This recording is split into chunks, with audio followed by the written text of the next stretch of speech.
Olá, alunos do quarto ano, tudo bem com vocês? Eu sou a professora Nayana, sou a professora de Ética e hoje a gente vai começar a trabalhar a nossa terceira avaliação. O assunto da nossa aula de hoje é Amigos da Fauna. Então, peguem o livro de vocês de Ética, abram lá na página 34 para a gente poder começar. Vamos trabalhar sobre a fauna. Então, vocês sabem o que é fauna? É muito comum a gente ouvir falar sobre a fauna, sobre a flora. Muitas pessoas não sabem diferenciar mais ou menos o que é fauna e o que é flora. Então, hoje a gente vai estudar só sobre a fauna, tá? A fauna é um nome dado ao conjunto de animais que vivem em uma determinada região. A fauna de uma região sempre está adaptada ao meio ambiente que ela se encontra. Então, a fauna é o nome dado ao conjunto de animais que vivem em qualquer lugar. Então, toda vez que a gente falar sobre animais, a gente está falando sobre fauna, tá bom? Para a gente falar melhor sobre a fauna, a gente tem que entender que a fauna está relacionada diretamente com a biodiversidade. O que é a biodiversidade? Calma. A biodiversidade é uma extensa variedade de seres vivos, tanto de animais ou plantas. Biodiversidade. Bio são vários, diversidades são vários tipos de coisas. E essa biodiversidade, ela que é a responsável em estabelecer o equilíbrio da vida em nosso planeta. A soma de todos os tipos de fauna ou ecossistemas do planeta, como a caatinga, os oceanos, os pantanais, os cerrados e etc. Isso tudo junto forma a biosfera, ou seja, a camada do planeta onde habitam os seres vivos. Por que a gente precisa entender isso? Porque quando a gente fala de fauna, a gente tem que entender tudo que existe na natureza. Assim como na nossa próxima aula nós vamos ver um pouco sobre a flora, a gente tem que entender que elas juntas é o que fazem o equilíbrio da vida, tá? Voltando a falar só de fauna, existem vários tipos de fauna, que variam a partir das diferentes regiões da Terra. No entanto, podemos dividir essas variações de fauna em dois grandes grupos. A fauna doméstica, que são os animais que necessitam da intervenção humana para se alimentar, sobreviver, desenvolver. E a fauna silvestre, que é quando os animais não precisam dos seres humanos para se alimentar ou se desenvolver. Vocês já devem estar pensando em alguns animais que fazem parte da fauna doméstica e alguns animais que fazem parte da fauna silvestre, né?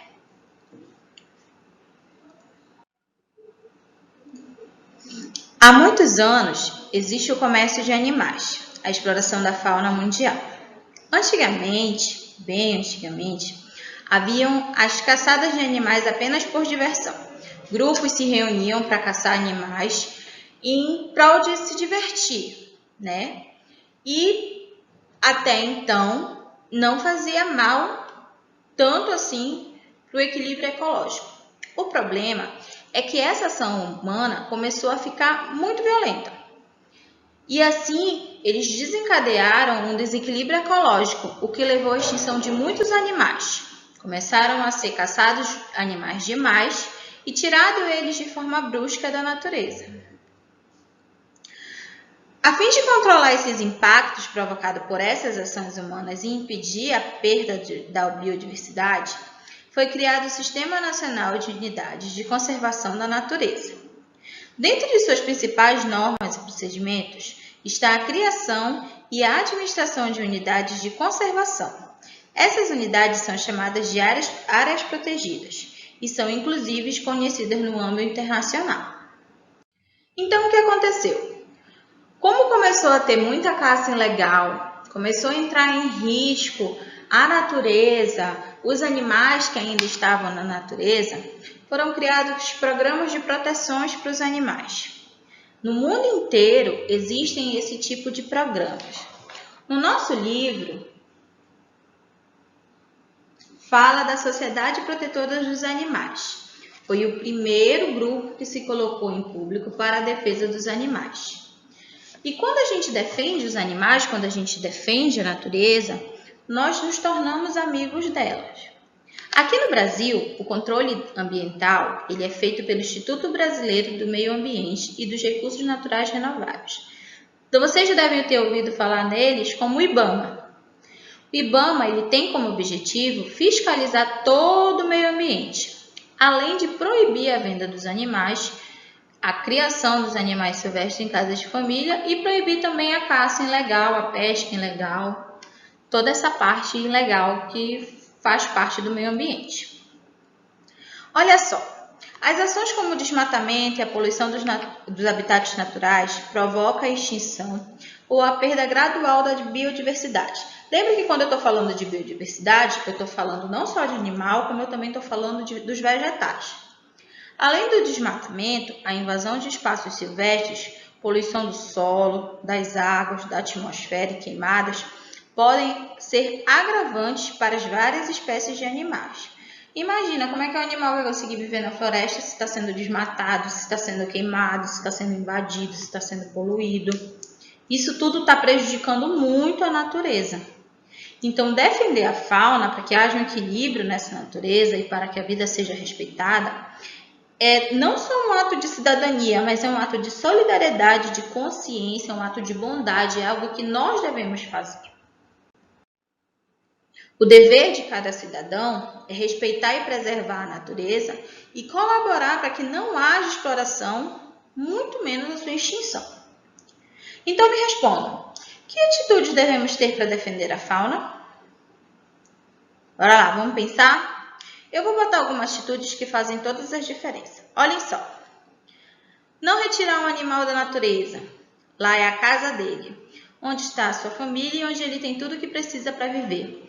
Botar passarinho na gaiola, tirar o coelho da natureza, pegar um animal que está seguro lá na natureza e levar ele para dentro de casa não é legal.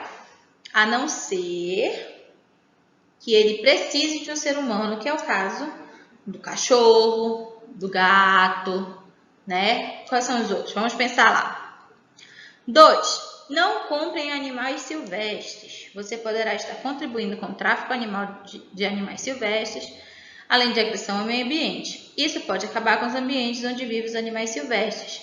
Tia, o que é isso, animal silvestre? A gente vai dar uma pesquisada lá, daqui a pouco, no final da nossa aula.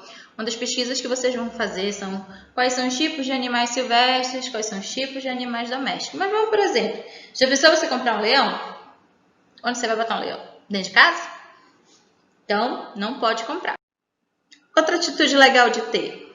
Denunciar pessoas que vendem ilegalmente animais silvestres. De cada 10 animais capturados para venda, apenas um sobrevive para ser vendido. Outros morrem de maus tratos, mutilações, doenças ou até mesmo durante o transporte. Denuncie atividade de caça. Caçar é crime, tá? Denuncie a derrubada de área florestal, drenagem de lagos, queimadas, outras agressões ao meio ambiente. Isso pode acabar com o ambiente onde os animais vivem. E você que tem animal em casa, vacine seu animal doméstico. Isso pode evitar que doenças simples afetem as populações silvestres. É nossa obrigação como cidadão planetário cuidar da natureza.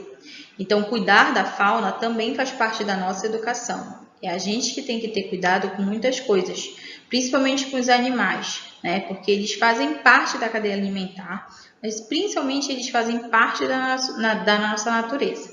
Né? Você que tem animal em casa, você tem sempre que cuidar do seu animal, porque o seu animal esteja vacinado, que o seu animal seja bem cuidado, né? Para que não aconteça com ele o que acontece com muitos outros animais, que são deixados em ruas e são abandonados e não são bem cuidados, tá bom?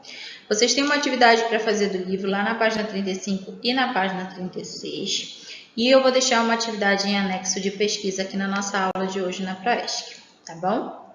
Façam todas as atividades de vocês com calma, e se vocês tiverem qualquer dúvida é só me mandar, tá bem? Beijos e até a nossa próxima aula.